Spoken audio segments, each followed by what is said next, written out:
दिलं आणि बाबांनी सुद्धा त्या माऊलीचं प्रेम मोठ्या आनंदाने स्वीकारलं. पालखी आता भिवंडीच्या वेशीवर पोहोचली होती आणि साई भक्तांच्या साई रामच्या जयघोषानं भिवंडीची नगरी दुमदुमून गेली होती. म्हणजे आजोबा, एकाने देवाची भक्ती पाहिली आणि दुसऱ्याने मायेचं प्रेम. आता मला कळलं की बाबांना ही शिर्डी आणि इथले भक्त इतकी प्रिय का आहेत. अगदी बरोबर बाळा. भक्ती आणि प्रेम जिथे एकत्र येतात तिथेच देव नांदतो. म्हणूनच आपण म्हणतो सबका मालिक एक. पालखी आता विसाव्यासाठी थांबली होती. 8 वर्षाचा बाळ, 8 वर्षाचा बाळ, बाळ हाच मुकला.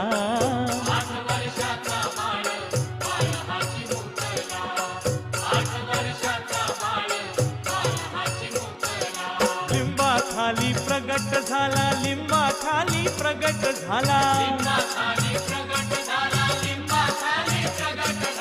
लिंबाखाली प्रगट